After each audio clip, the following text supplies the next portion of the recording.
right. Jeremy, can we just say, welcome home? Yes! What a great thing to come to Canada. We have our Capcom Jenny Gibbons.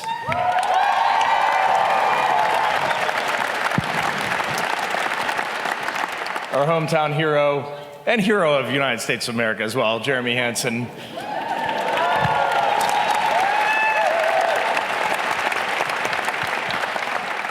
Christina Cook.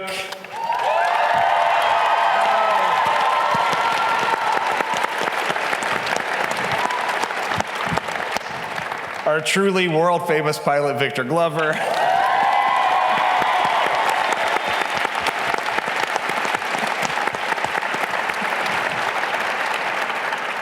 And I'm so glad the four of you have allowed me on the stage with you. And Commander Reed Wiseman. Thank you. Well done.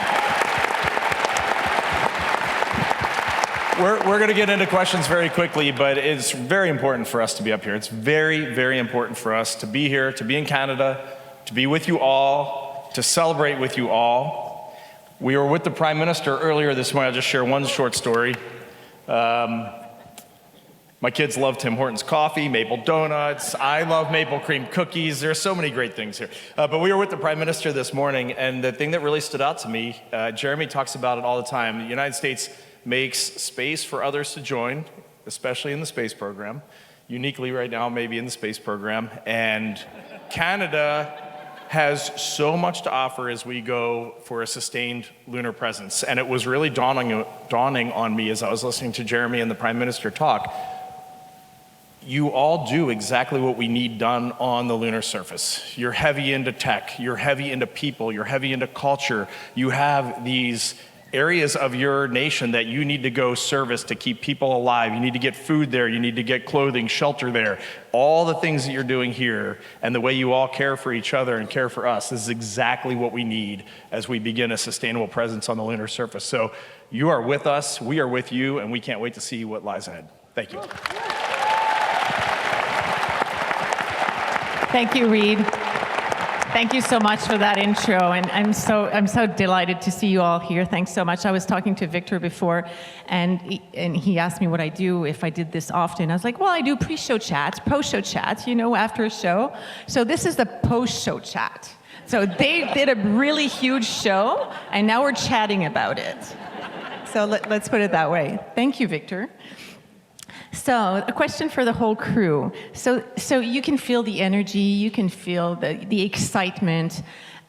Did you prepare? Did you work towards this? Like, were you prepared to receive all the love, all the amazing energy that you're receiving right now?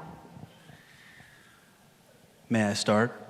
I think we sat down and we wrote out values and goals for this personally as a crew, and then we swung for the fence for humanity. You know, the way our patch is designed, the word all is there. We wanted this to be about togetherness and about, you know, the whole world.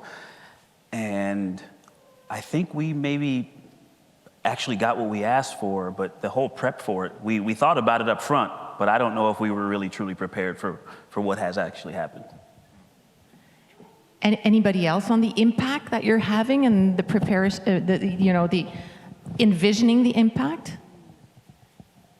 Not so much envisioning it, but just embracing it as a reaffirmation of what we believe in our hearts. I think what we all know as humans is true, is that we are better together. We know this. We are lifted up and we're filled up when we help one another, when we create together. And it can get a little lost in today's society. We do have a little bit of, well, not a little bit, we have a cancel culture. We tear people apart for making mistakes. We make people afraid. We use fear.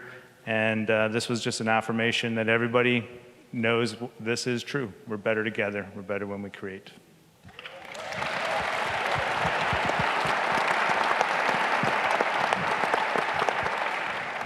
Jérémy, je vais me retourner vers vous. On va parler un peu français. vous avez porté, comme j'ai mentionné, la langue française le plus loin que la langue n'a jamais été, évidemment. Vous avez collaboré avec des aînés autochtones, notamment en préparation à cette mission. Et vous avez votre écusson, your patch, is done by actually an artist from Manitoba, Henry Guimont. You had maple syrup aboard, did you? So, comment votre identité canadienne, comment ça a teinté la mission? Comment vous avez porté votre identité canadienne au-delà de la Lune? En réalité, je n'ai jamais vraiment pensé de ça. C'était juste naturel. C'est mieux d'être authentique, selon moi. C'est ça que vous avez vu dans la capsule. 4 personnes qui étaient juste, we were just ourselves in the capsule when you saw us. And being authentic is just an easier way to do things. So I didn't give a lot of intentional thought to how to take Canada to space, but Canada very much went to space, and I rode on your shoulders.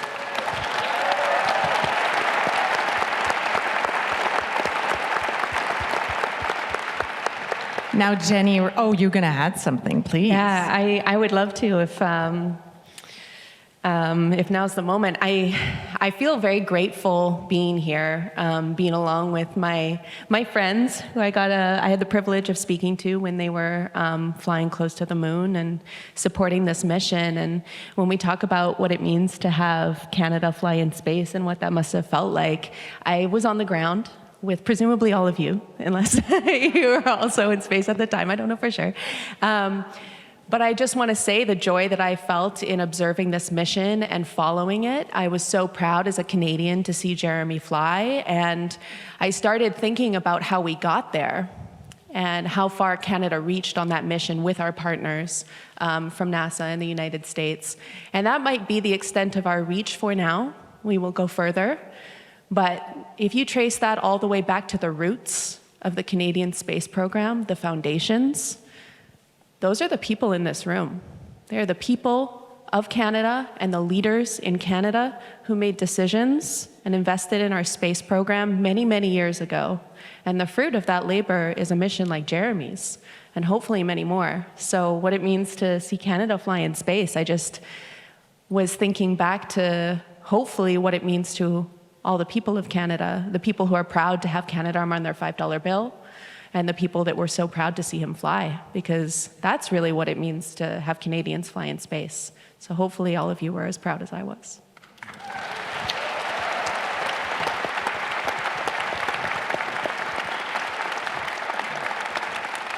Jenny, I'll stay with you if you don't mind. You had a very special mission of yourself. Like you say, you were on the ground in Houston. I would love for you to talk about the role that you played and the support you gave the crew when you were on the ground and they were around the moon. Yeah, absolutely. Well, first of all, I had a lot of fun. I had a great time experiencing the launch. Maybe not as much fun as these 4, but I'll start by just acknowledging my colleague and a fellow backup crew member, Andre Douglas. He's back in the U.S. right now doing some training, but he and I were on this journey as backup crew members together, and that means you just do everything that it takes to be ready to swap in should anything happen, and you have to fly the mission. But the most likely outcome, and what did end up happening, is that Dre and I were supporting from the ground. So we supported the mission in a couple of ways. Pre-launch, we were in the capsule, the Integrity or Orion capsule, preparing it for crew ingress for these 4 to start their mission.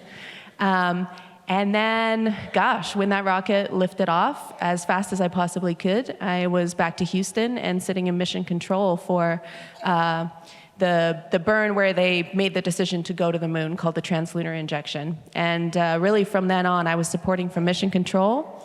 I acted as the capsule communicator to be the voice that goes up to the crew. And it was really special. Made me feel like a representative of them. But again, the biggest joy was just seeing the people that you love do what they were really meant to do. So that's how I would describe that experience. It was pretty special.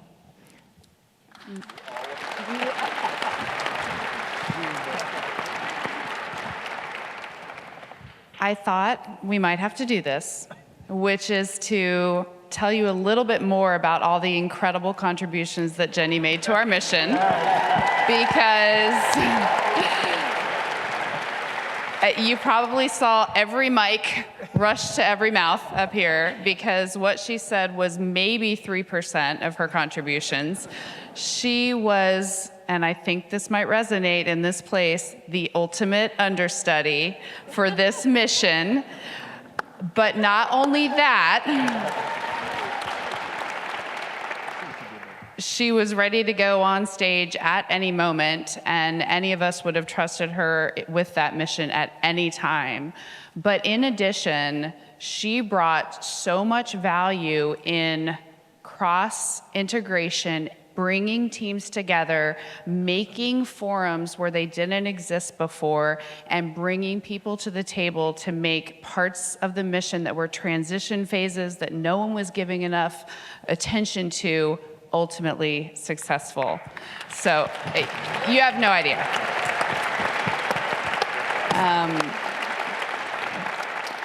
Jenny, this absolutely would not have gotten off the ground without you. Moonjoy wouldn't have been a thing, and hearing your voice every single day that we had the privilege of speaking to you was absolutely phenomenal for us. Every time your voice crackled over the radio, we smiled and we were happy to hear you.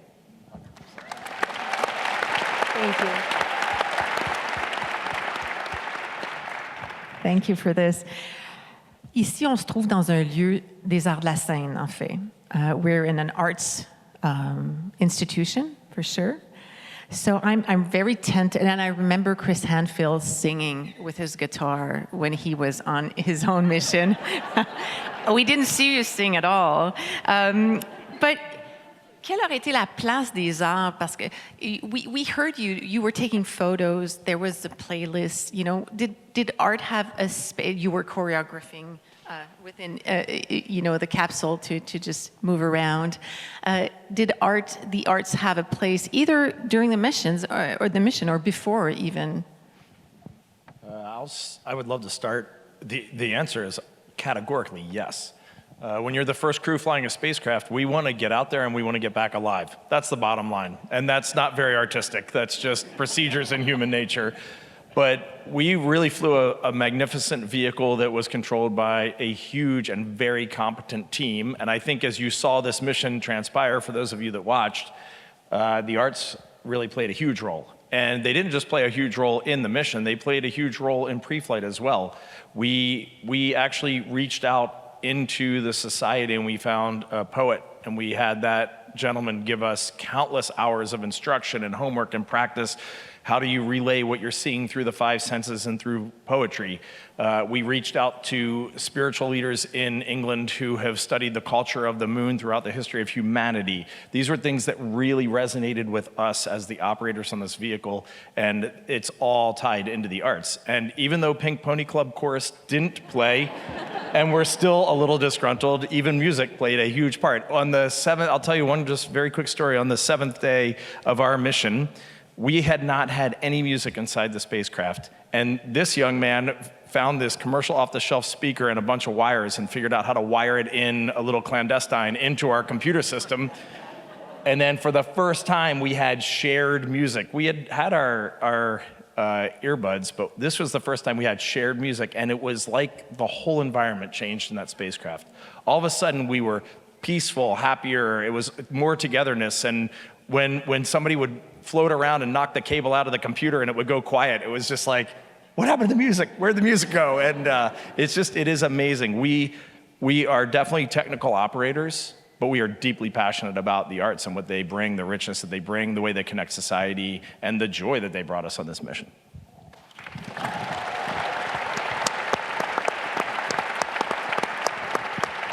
I would love to read those poems. We will not share them. We took the lessons. We're not saying they worked. So of course we often focus on the immense technical and scientific expertise that you do have. That's for sure. I'm not the one to be speaking to mathematics or physics, but for sure the human qualities, the emotional qualities that are used or developed for this mission or for the job that you do, what are the ones that are really the most important? Like, we do feel so much the humanity in all of you five, that's for sure. But when you think about it, when you do your training, which of those qualities are just essential? We'll go right down the list. Yeah, I keep saying curiosity.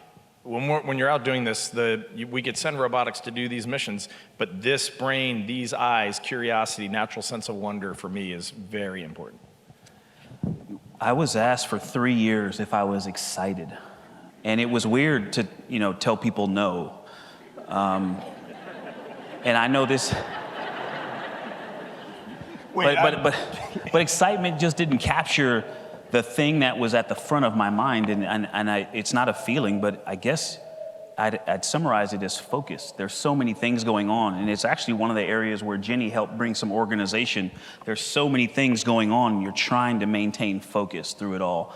And so I think, I'm glad you said let's go down the line, though, because I also think it's not about one trait overriding. In the Bible, there's a scripture, love covers a multitude of sins. This concept that we can strengthen each other by our differences and cover the gaps that we might have. And so that was mine, was focus.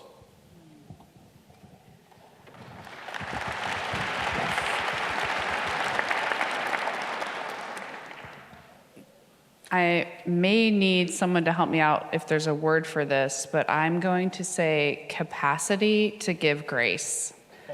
Because as a crew, we spent so much time understanding how we can work together the best we can, understanding how we can be a high-performing team under stressful situations, under long times together, day after day, working with the teams, grinding it out.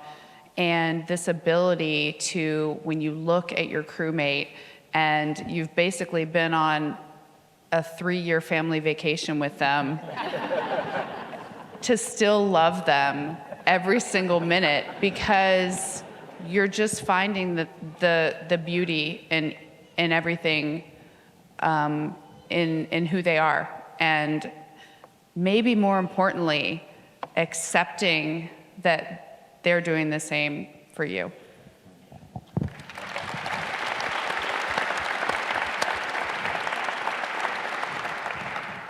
Yeah, I'm really glad you brought up grace. We had a lot of grace in the capsule. It's actually where I was going to go, but I'll pivot to another one, which is persistence. Victor often, used to, in the beginning, would focus us a lot on the pursuit of excellence, because you do need excellence to get to the moon and back as a team, not just as a team of 6 astronauts, but as an entire team, you need that excellence. But there's something that's often, I think, misunderstood and comes from our space culture, which is failure is not an option. It's a great quote that comes out of that Apollo 13 movie, and you see it written on T-shirts, but a lot of people think that just means your team doesn't fail, or you put together a team that will not fail, and that's just not the truth. Like, that doesn't exist anywhere. And so the reality is that we do fail. We have a lot of failures. We have a lot of challenges that we bump up against. But we have a culture that we won't rest in that failure. We won't stop there. We will be persistent, and we will co-create a solution. We'll get over the thing that caused the failure, and we won't try and point fingers and figure it out. We just move on to the solution creating aspect of the problem.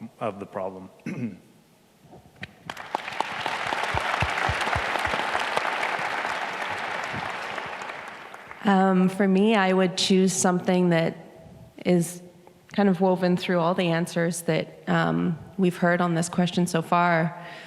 But what comes to mind is connection.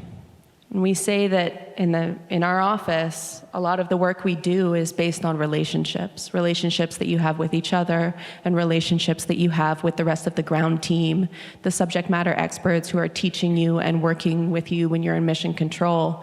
But the reason why I think connection really stands out to me in hearing the rest of the crew speak is that that's what was so different and interesting and exciting about this mission. A big part of it was the fact that this mission shared the human experience, and we were all able to connect with it. And I think it was the associate administrator during the end of the mission, he said, we're talking about things things like love on this mission, and if you're not going to go to the moon for love, then what are you doing this for? It's about human experience and connection, and I think that connected us with a lot of people around the world too. That was really important for me throughout the training for this flow.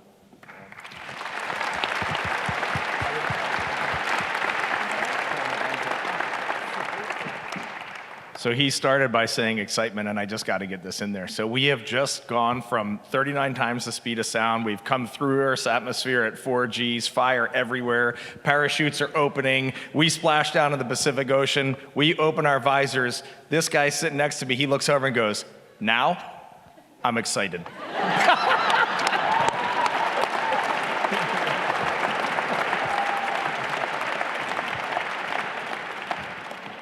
We're going to turn to the audience. On va se retourner vers vous bientôt pour les questions que vous pouvez poser dans la langue de votre choix. But I have a last one before, but I'm just mentioning it so you can think about it. So I hear so much commitment, like so much for a long time, this commitment.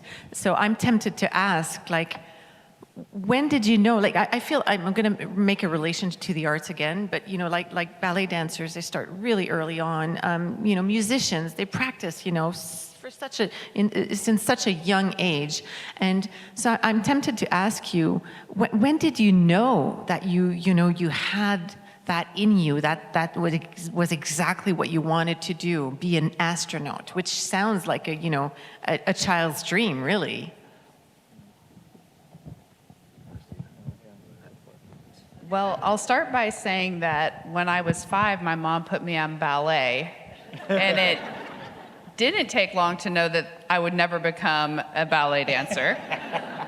But I do not remember a time when I didn't want to be an astronaut. I've tried to remember, and all I know is I've been saying it for as long as I can remember, and I never grew out of it. It just kept growing. I kept discovering new things that drew me closer to it, also accepting that my path to become an astronaut might be pretty unconventional, and therefore I might never have that moment where I know, but certainly never know that it will happen, but also know that I definitely would love for it to happen, that it was a dream of mine, and through an unconventional path, I was fortunate enough that it happened.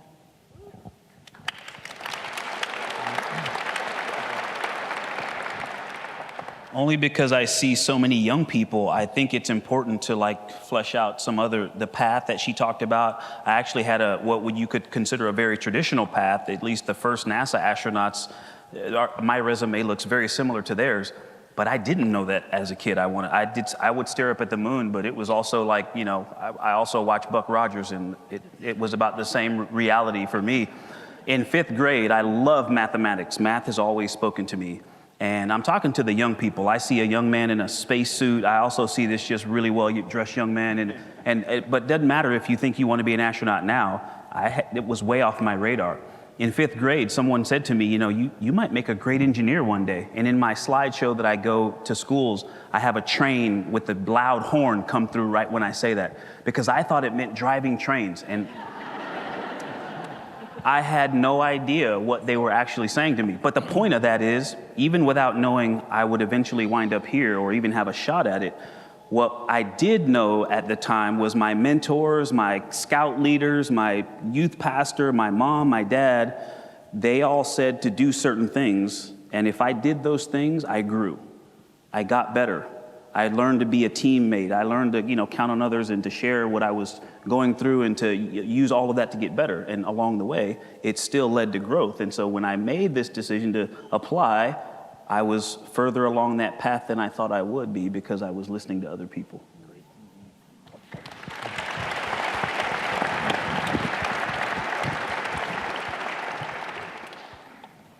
Jeremy, I don't want to put you on the spot here, but I feel people would love to hear your version of this. I was inspired by Apollo. Happened before I was born, but I had a book on the shelf at home, Encyclopedia A, and in there was airplanes, fascinated with airplanes. And then one day flipped to the wrong page and hit Armstrong and saw a picture of Neil Armstrong on the moon. And I know this page, I know it's part of my path because I went back to it so many times through my childhood, just go back to that page and stare at that picture. In fact, I told this story so many times that Christina gifted me an Encyclopedia A book, so it's sitting in my office. So she could tell the rest of the story. But the key was, when I look back on it, is, it's not that I was inspired to be an astronaut, but I was setting goals, but I was telling other people about them. And that's how this happens, is anything of significance in your life you don't do as an individual, you do as a team. And the one thing, since we're directing this to the youth, the one thing that all of us up here can guarantee you is you are going to run into obstacles. No matter where you're trying to go, you are going to be stopped, and you are going to think you have failed. You are going to think it's not going to work. That's just a guarantee. And that's when the people you've told are going to help pick you up and remind you that there is a path through, that you can create a solution. So yes, absolutely, set goals. They don't have to be career goals, but just set goals in your life and have the courage to share them with other people.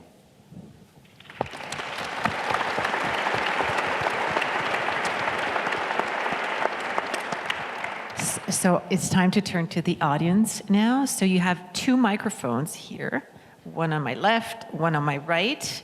I am going to ask you, if possible, je vais vous demander de vous limiter à une seule question de laisser la chance à tout le monde. So only one question, please, and a brief question, so everybody has time to ask the question, because there's a lot of people walking to the microphones here. Yes. So I'm going to start on my left here. As a teacher by training, I will keep it brief.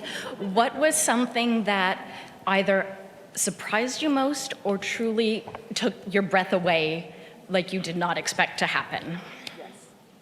Yes. Christina just said yes. As a crew, we dubbed Earth Tiny Earth because it is so small out the window, it's unbelievable. So I just want to put it in perspective that Earth is tiny when you're 250,000 miles, 400,000 kilometers away. But I think for me, the thing that really surprised me the most is we had a very unique opportunity launching on April 1st where the sun would eclipse behind the moon.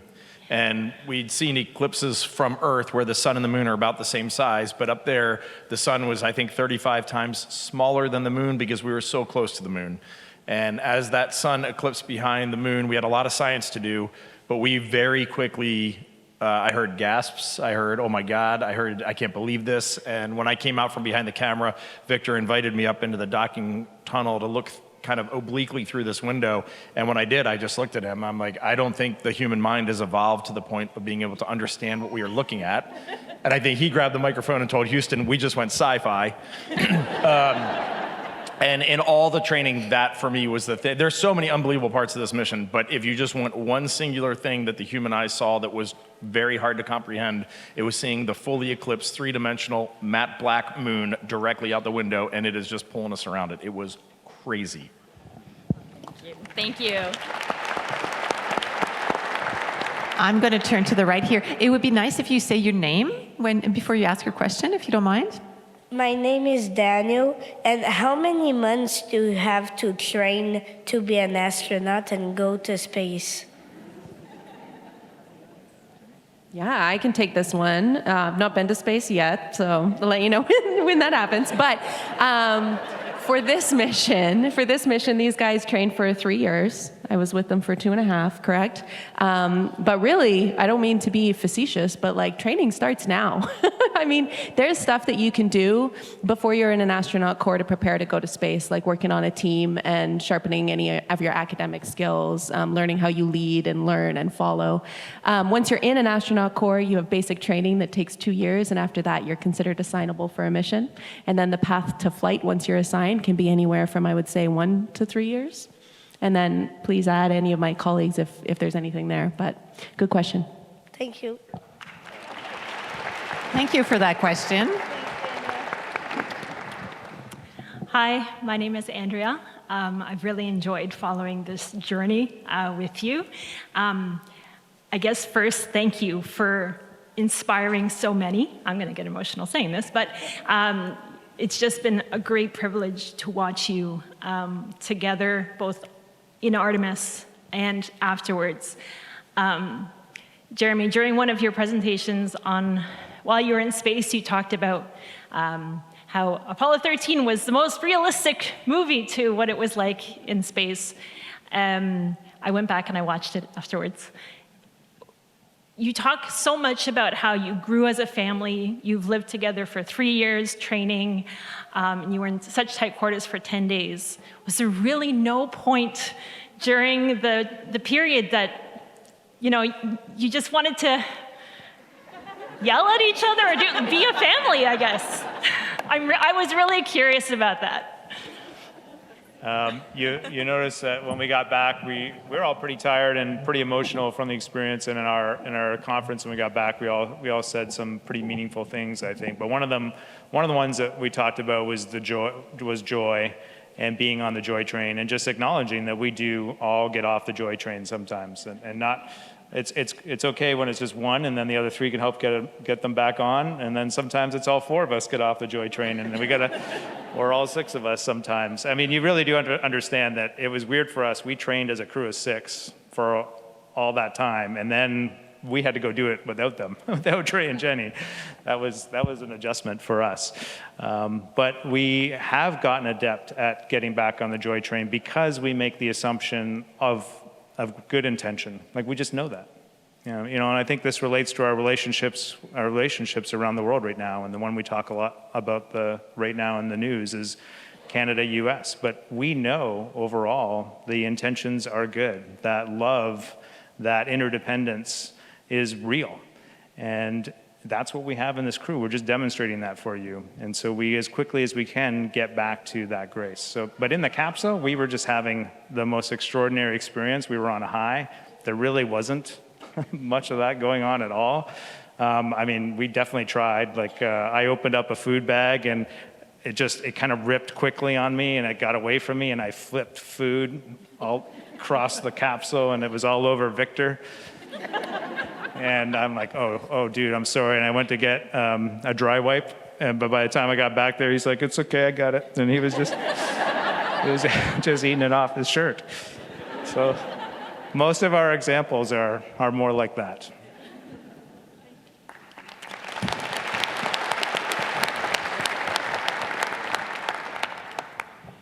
Good afternoon. It is very humbling to have you here. Thank you very much. My name is Marie-Ève, and Daniel, my son, previously spoke to you. As a parent, I'm looking for your guidance through your experience in understanding on how I can better support my son in his passions and going forward. So apologies, I'm a little bit timid. But yeah, so what was the support you guys have personally received from parents and family members that could enable me and other parents here to better support their children and their dreams? Thank you.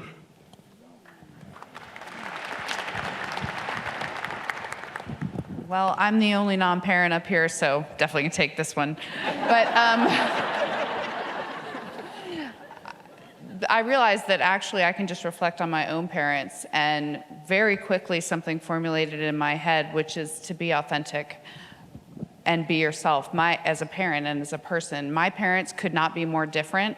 And my dad was the one that we talked about black holes around the dinner table with. And my mom is who I call my moral compass. And they parented me as authentically as they could. And as a result, they showed me the example to be your authentic self. And I think that may be the most important thing. Can I? Well, there's a proverb, and it's probably in several languages and cultures, but it takes a community to raise a child, or it takes a village to raise a child. And I just will say, there are times where I'm like, hey, will you tell my daughter this? Or, hey, they're going to start a text string, and can you interject here? Or, hey, I want to talk to your kid, you talk to my kid. Like, we do that. And so I think that is just something else that bubbles to the surface. It's a team sport. Thank you.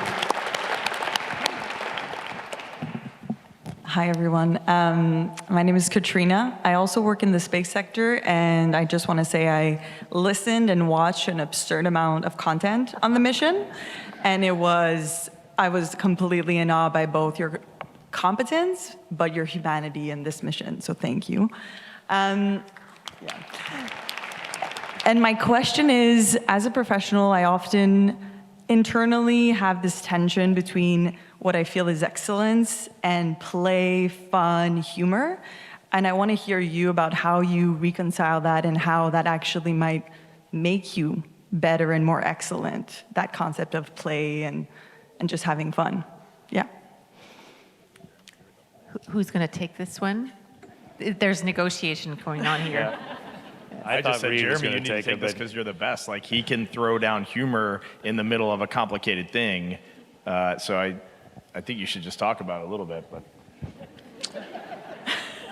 I don't know what to say. I think you got to read the room at the moment, but I think there's a lot of place for that. Like for me personally, I diffuse a lot of my energy through a little bit of humor. Like that just really helps me out in life. And there's a lot in life you can laugh at, and I'm usually in the middle of a lot of it actually. So I think there's a lot of room for that, but as long as it's respectful, I make fun of the ones I love the most is typically how it goes. And so Reed and I have been on this journey together since 2009 when we joined as astronauts. So when this crew was starting to form, I knew him best, and so I just hammer him all the time. But that's how he knows I love him. If I stopped making fun of him, he wouldn't know. And then over time, we all developed that bond. So, but I appreciate that you highlight excellence because, like Reed was saying, I mean, we really wanted to survive. And there's a lot of ways you can kill yourself 400,000 kilometers from Earth. There just are. And so you have to strike the right balance. Okay. Thank you. Hello. Did you want to say hello? My name is Altanay, and this is Edward. I'm a Canadian immigrant, and I come from Kyrgyzstan. And Kyrgyz people are fascinated with the moon, so my name means golden moon. And so today we all feel like you brought us some moon dust, so we feel elevated in this space. Eddie wanted to ask a question, but he's feeling a little bit shy. Do you want to ask your questions? All right. His first question is answered. He wanted to know when you wanted to become astronauts. And his second question is what it takes for you to become astronauts, what he needs to do to become an astronaut. And his sister, who's here, Lana, she wants to become a space engineer. So she also wants to know, how do people become like you people? Thank you.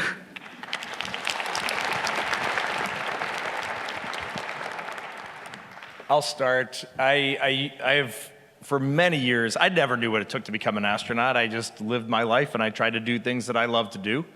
And that was always my answer to this question. Just find something that you love to do and go and do it. Find that passion. And you do not have to follow a recipe book to become an astronaut. In fact, I think oftentimes that is the wrong thing to go try to do. If you like flying airplanes, fly airplanes. If you like dancing ballet, do ballet. If you like drawing, there are elements for everybody in any career. And I think if you go and if you follow your passion, you might not get to the thing you originally set out to get to, but you're gonna find the most rich life that you could ever find. I was at a concert in Moscow in Russia when I was training over there, and the first chair violin started to play a solo to open this concert. I'm gonna get emotional right now. And I just started crying, because this gentleman was playing this violin and it was so beautiful. There was nothing I could do except for cry. And I thought, what a gift that somewhere along the line, this little kid picked up a violin and just realized he loved it. And that's the path right there. But recently, Christina has started saying something that I'm gonna steal shamelessly and use it forever, which is find something that you love doing as slow as, she's more eloquent, but as slow as you can, the thing that you just don't get bored of, that you just can go slow and appreciate every element of it. That's probably the right path.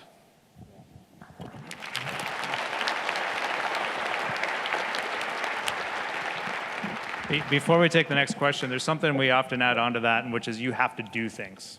Like you have to do things. You can't just think about it. You can't just dream about it. You can't just tell others about it. You have to do the things that scare you. You have to get out there and push yourself. I like that. Hi there, my name's Natalie. I was really inspired by your discussions about art and the importance of arts as you prepared and the importance of making these cultural connections to space as you prepared. So I'm just wondering what your vision is for the future of humanity's cultural relationship with space. It's a big question, but what would you love to see?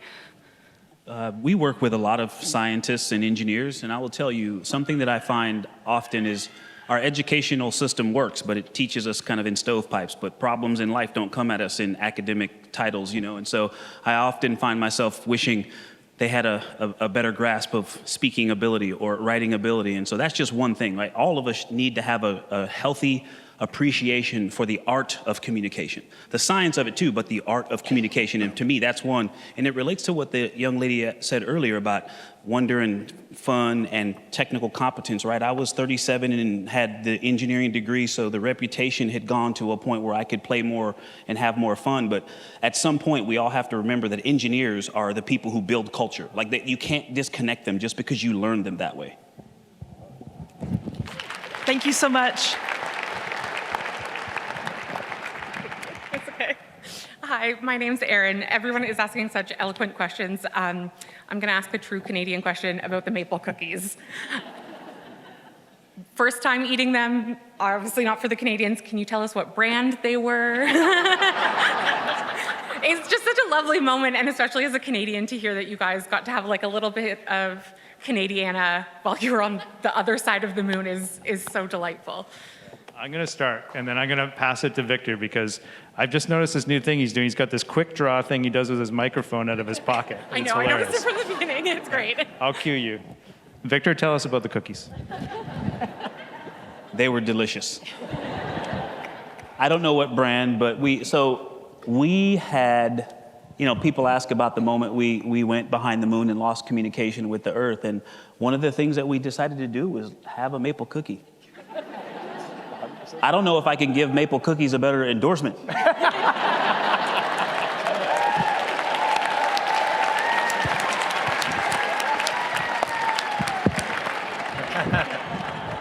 So as the Earth is eclipsing behind the moon, which is a crazy statement to begin with, Christina and Victor were doing all the science observations. So they were taking all the photos of Earthsat, and they were describing everything they were seeing on the lunar surface.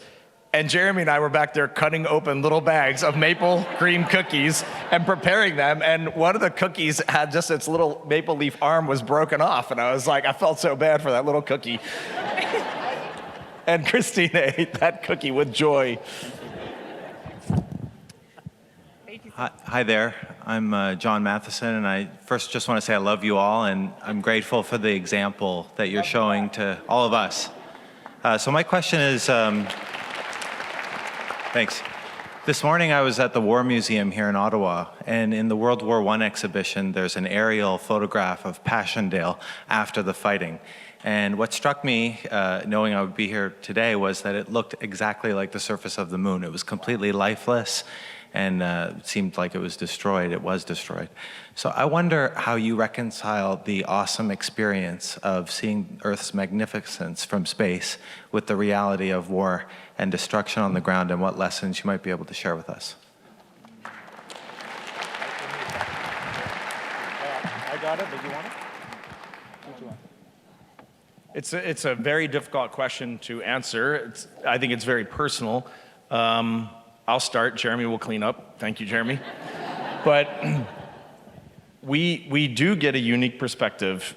On the International Space Station, 250, 400 kilometers up, you get a very unique perspective. But we got a very unique perspective on this mission. And it does leave you with this sense of fragility of the Earth. It is one Earth. It is all our Earth.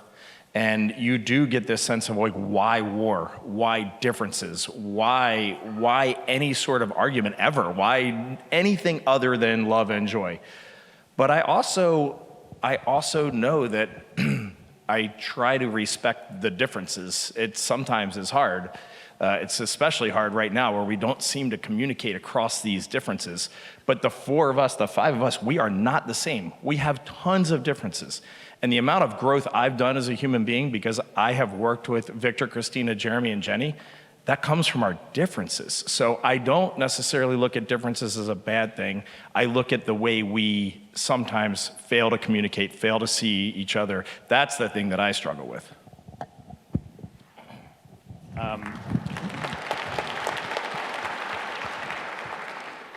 Yeah, it's definitely worth clapping for. That resonates a lot. And I wanted to sort of just speak to you because I think we all have that same question.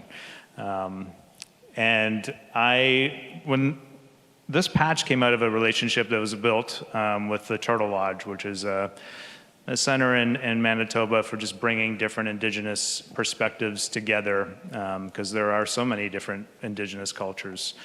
And that was a pretty unique experience for me. I had a number of opportunities to visit, and out of one of those visits, I was invited to go on a vision quest. And a vision quest is typically a rite of passage into manhood, but you can do it at different phases of life. And the idea there is that you go and you spend 4 days and you fast without food and water. My flight surgeon was not excited about this idea.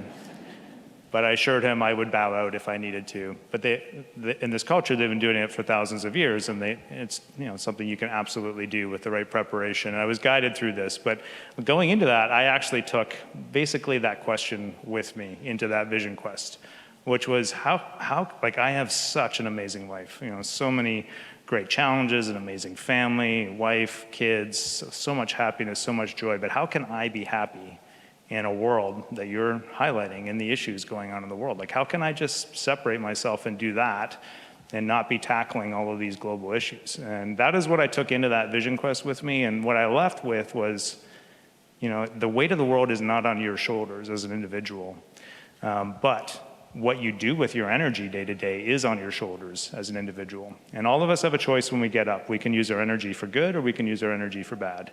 And your job, your purpose in life is joy. It just is. That's what you're here for. Your purpose is joy, but it's to also add joy to the world. So your job is just to get up every day and use your energy for good.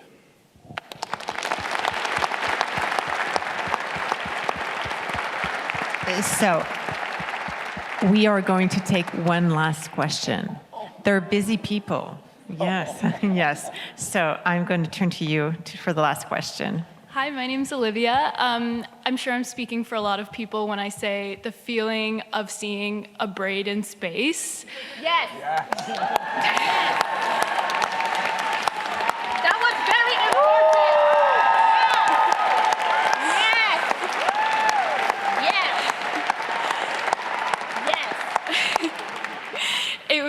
It was pretty emotional. It was pretty incredible.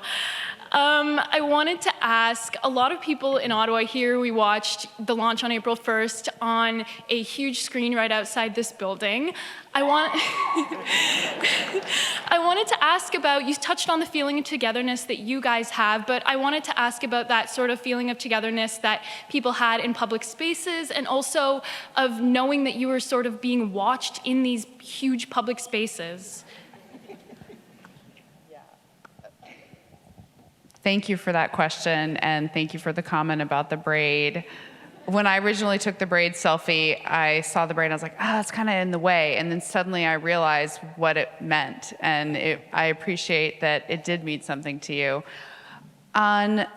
We each had 2 family conferences, 2 times to talk to our loved ones during the mission. And on the second one, my husband, sort of near the end of our conversation, sat me down. I wasn't actually sitting, I was floating, but he floated me down. And he needed to tell me something. Because we were saying goodbye, he's like, you need to know something. This mission is having an incredible impact down here. It's moving people across lines. Everyone is paying attention. We didn't know the public was watching us. Actually, we thought our friends in Mission Control were watching us, so we just thought we were on a screen for our best friends. And we knew that our audio was going out publicly, but I didn't realize that impact. And when he very seriously told me this, he's like, you need to know this. And I just stared back at him on the screen and started crying. Tears just started streaming, not down, they just fill your eyes. They were like this, just kept patting them off. And all I could say was that's all we ever wanted. And I think I just repeated it back to him because it was our dream from the beginning. All we ever wanted was to be able to move the needle to hopefully tell people that our shared humanity is the most important thing we have, that we live on a precious lifeboat, that we are a crew. And the fact that that was resonating down here was the gift that you all gave us. And thank you for that. Thank you for coming together in those spaces, for being one, because that is truly the best gift you could ever give us.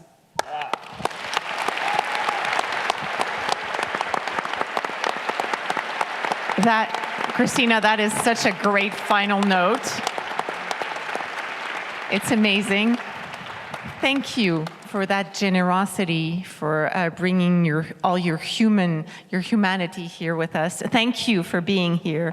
I take a lot of things out of this conversation, that's for sure. But the one thing that I would put forward is how human qualities is what's going to take us further and further all the time. So thank you so much, and thank you. Merci beaucoup d'avoir été là. Merci.